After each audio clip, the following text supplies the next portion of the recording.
season. Enjoy! So Emily, now we're going to talk about teen disorders. One of our topics for today's chat is depression. Depression is an illness that involves feelings of sadness that is often accompanied by a loss of interest in life, hopelessness, and decreased energy.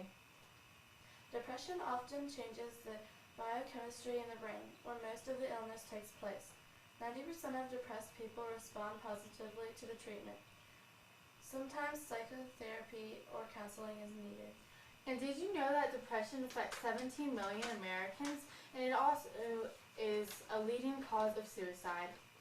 Another amazing fact is that depression affects many people who go on to do many great things, such as Abraham Lincoln.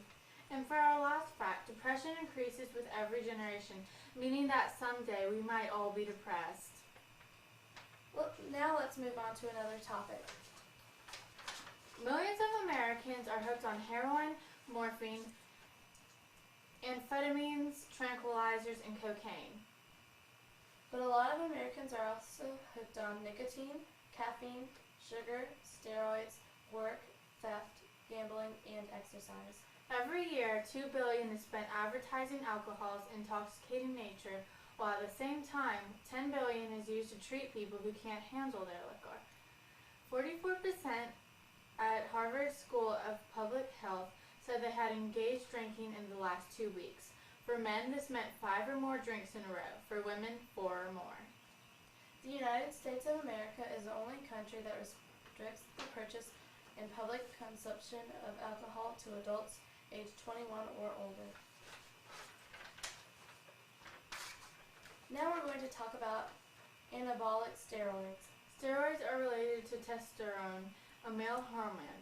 Anabolic steroids help to rebuild tissues that have become weak because of serious injury or illness. A diet high in proteins is necessary with anabolic steroid treatment. Anabolic steroids are used for several reasons. 1. To help patients gain weight after severe illness, injury, or continuing infection. 2. To treat certain types of anemia. 3. To treat some kinds of breast cancer in some women. 4. To treat hereditary angioedema. You shouldn't take more of the medicine, and you shouldn't take it more often than the doctor says. To do so may increase side effects. Now we're moving on to discuss tobacco. Tobacco comes from a tobacco plant, which is believed to have originated in the Western Hemisphere. The most often grown type of tobacco in North America and Europe is Nicotina tobacco.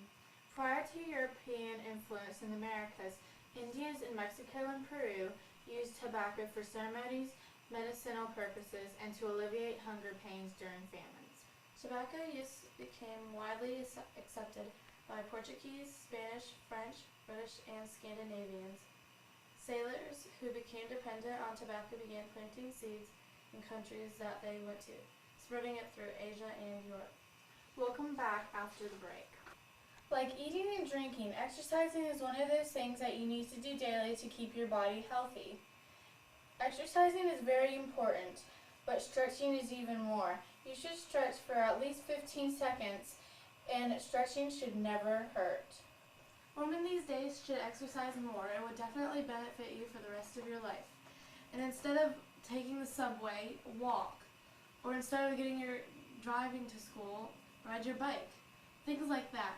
And drink water before, during, and after your workout. All you need to do for exercising is to exercise for 20 minutes. That's all, 20 minutes of your day. And you'll be on the track to get more healthy and more fit. Exercising is good for your heart, so your heart will be happier and healthier. And for more exercise tips, log on to our website with a friend, and then exercise them and practice with your friend. Exercising is so much more fun if you work out with a friend. Hello, welcome back to our show. Our guest now is Marilyn Jones. She has just written a book on aging and women's health. She is going to share with us effects on aging, common problems, and prevention. Aging changes in posture and gait are universally recognized as changes in skin and hair. Some of the changes include bone mass or density is lost, especially in women after menopause. The bones lose calcium and other minerals. The spine is made up of bones. Between each bone is a gel-like cushion that is called a intervertebral disc. The discs gradually lose fluids, making them thinner. In addition, vertebrae lose some of their mineral content, making each bone also thinner. The spinal cord becomes compressed. Wow, that's a lot of information. The bones also become brittle and are broken easily. How can we prevent this from happening? The best way to prevent it is by exercising. Well, thank you very much for coming here today. This has been a really informal conversation. Thank you for having me. With me today is Megan Larson, a volunteer at the Race for Life Run. Megan will be assisting at the first aid tent at the race. Megan, what would you say would be the most common ailment of the runners coming to the tent? Without a doubt, it would be a heat emergency, such as heat exhaustion. What causes these heat emergencies that runners experience? Because of our climate here in coastal Georgia, most of our heat emergencies are caused by the combination of high heat and humidity. But other factors include dehydration and excess clothing. A lot of runners begin a race with jackets and sweatshirts on, but halfway through the race, the body heat generated is more than enough to keep them warm. If they have no way of getting rid of their jackets or sweatshirts, they simply overheat. You mentioned dehydration being a factor. Can you tell us a little more about that? Sure. Some runners do not eat or drink anything before a race for fear of getting cramps or feeling heavy, but without some fluid intake, their bodies will quickly dehydrate. The runners begin to sweat, but they have no reserve of body fluids. As they sweat, they lose body salt, which causes heat exhaustion. What are some symptoms a runner should look out for to realize they are experiencing a heat emergency? Or better yet, how can they prevent a heat emergency? If a runner begins to feel weak or dizzy, they should take note immediately and slow down their pace. They should also look for water stations along the way, being sure to drink some water at each station, or even pour it on their head. If weakness or dizziness continues, the runner should slow down to a walk or maybe lie down in the grass, but the best approach for a runner is to drink plenty of water the night before and before the race. Well, thank you very much for sharing with us, Megan. I'm sure everyone will now be more cautious when running in marathons. We're back, and here to talk with us is Anne Simpson. She's here to tell us about anorexia nervosa. Hello, Anne. Could you tell us what anorexia is? The word anorexia means loss of appetite, but the name is misleading. Anorexics do not always lose their appetites, they just simply refuse to eat. Anorexia is considered a disorder because anorexics deform their bodies by not eating. What are some symptoms of anorexia? Some symptoms of anorexia are girls lose at least 25% of body weight. They think of themselves as fat even if they're not. They refuse to eat enough to maintain a normal body weight. They feel that all of their energy is going into controlling their weight, and they feel that staying hungry is the only way to avoid becoming fat. They also fear of being overweight and losing control over their eating behavior. What are some other things that anorexics do to prevent gaining weight? Weight loss is the most visible symptom of anorexia.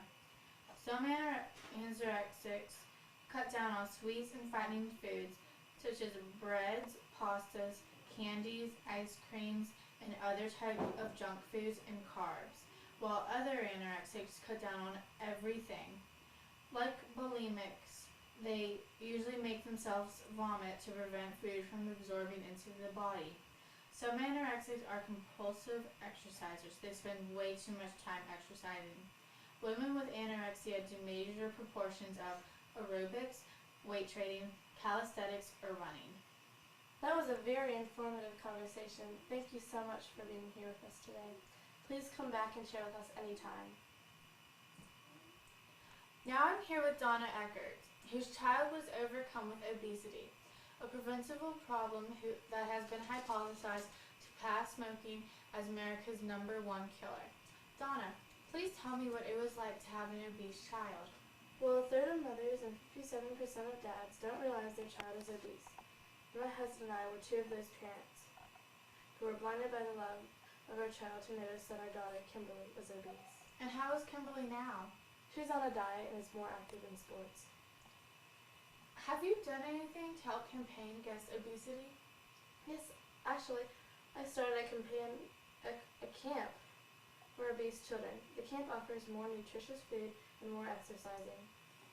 What are some activities that the children like to do at your camp? The children love everything from hiking to art. Is there anyone that we have had on our talk that is doing something about the obesity problem? Yes, you've had my friend Tommy Thompson. He was trying to get rid of the McDonald's food, the supersized fries, and the supersized drinks. By the end of the year, McDonald's would have dropped their supersized fries and drinks.